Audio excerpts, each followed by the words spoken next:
ಪಿಜಿಯಲ್ಲಿ roommates ಆಗಿದ್ದವರು ರಸ್ತೆಯಲ್ಲಿ ಹೊಡಿಬಡಿ ಆಟಕ್ಕಿಳಿದು ಬಿಟ್ಟಿದ್ದಾರೆ. ನಡು ರಸ್ತೆಯಲ್ಲಿ ಪಿಜಿಯಲ್ಲಿ ರೂಮ್ಮೇಟ್ಸ್ ಆಗಿದ್ದಂತಹ ಯುವತಿಯರು ಬಡಿದಾಡಿಕೊಂಡಂತಹ ಘಟನೆ ರಾಜ್ಯ ರಾಜಧಾನಿ ಬೆಂಗಳೂರಿನಲ್ಲಿ ನಡೆದಿದೆ. ರೂಮ್ಮೇಟ್ಸ್ ನಡುವೆ ರೂಮ್ನಲ್ಲಿ ಶುರುವಾಗಿತ್ತಂತೆ ಜಗಳ. ಲಗೇಜ್ ವಿಚಾರವಾಗಿ ಶುರುವಾಗಿದ್ದಂತಹ ಜಗಳ. ಇಬ್ರು ಒಂದೇ ಪಿಜಿನಲ್ಲಿದ್ದವರು, ಒಂದೇ ರೂಮ್ನಲ್ಲಿದ್ದವರು. ಆದರೆ ರೂಮ್ಮೇಟ್ ಲಗೇಜ್ ಕದ್ದಿದ್ದಾಳೆ ಅನ್ನೋದು ಒಬ್ಬಾಕೆಯ ಆರೋಪ. ಕೋಪಗೊಂಡಂತಹ ಮತ್ತೋರ್ವ ಯುವತಿ ರಸ್ತೆಯಲ್ಲಿ ಜಗಳ ತೆಗೆದಿದ್ದಾಳೆ. ಎಸ್ಜೆ ಪಾರ್ಕ್ ಠಾಣಾ ವ್ಯಾಪ್ತಿಯಲ್ಲಿ ಹೊಡೆದಾಡಿಕೊಂಡಿದ್ದಾರೆ ನಡು ರಸ್ತೆಯಲ್ಲಿ. ಆನಂತರ ಪೊಲೀಸರು ಸ್ಥಳಕ್ಕೆ ಬರ್ತಾರೆ. ಗಲಾಟೆಯನ್ನ ಬಿಡಿಸಿ ಇಬ್ಬರನ್ನೂ ಕೂಡ ಠಾಣೆಗೆ ಕರ್ಕೊಂಡು ಹೋಗುವಂತಹ ಕೆಲಸವನ್ನ ಮಾಡಿದ್ದಾರೆ. ನಡು ರಸ್ತೆಯಲ್ಲಿ ಜಗಳ ಶುರುವಾಗ್ಬಿಟ್ಟಿದೆ.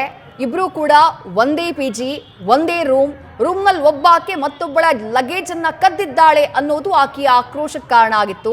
ರಸ್ತೆಯಲ್ಲಿ ಬಡಿದಾಡ್ಕೊಂಡಿದ್ದಾರೆ, ಹೊಡೆದಾಡ್ಕೊಂಡಿದ್ದಾರೆ. ಅದಾದ ನಂತರ ಜನ ಎಲ್ಲ ಸೇರ್ತಾರೆ, ಜಗಳ ಬಿಡಿಸೋದಕ್ಕೆ ಪ್ರಯತ್ನ ಪಡ್ತಾರೆ. ಆದ್ರೂ ಜಗಳ ನಿಲ್ಲೋದಿಲ್ಲ. ಕೊನೆಗೆ ಸ್ಥಳಕ್ಕೆ ಪೊಲೀಸರ ಆಗಮನ ಆಗುತ್ತೆ. ಇಬ್ರು ಕೂಡ ಪೊಲೀಸರ ಮುಂದೆ ಕಂಪ್ಲೇಂಟ್ ಅನ್ನ ಹೇಳೋದಕ್ಕೆ ಶುರು ಮಾಡ್ತಾರೆ. ಅದಾದ ನಂತರ ರಸ್ತೆಯಲ್ಲಿ ಈ ರೀತಿ ನ್ಯೂಸೆನ್ಸ್ ಕ್ರಿಯೇಟ್ ಮಾಡಿದಂತಹ ಇಬ್ಬರನ್ನೂ ಕೂಡ ಪೊಲೀಸ್ ಸ್ಟೇಷನ್ಗೆ ಕರ್ಕೊಂಡು ಹೋಗುವಂತಹ ಕೆಲಸವನ್ನ ಪೊಲೀಸರು ಮಾಡಿದ್ದಾರೆ. ಎಸ್ಜೆ ಪಾರ್ಕ್ ಪೊಲೀಸ್ ಠಾಣಾ ವ್ಯಾಪ್ತಿಯಲ್ಲಿ ನಡೆದಿರುವಂತಹ ಘಟನೆ ಇದು.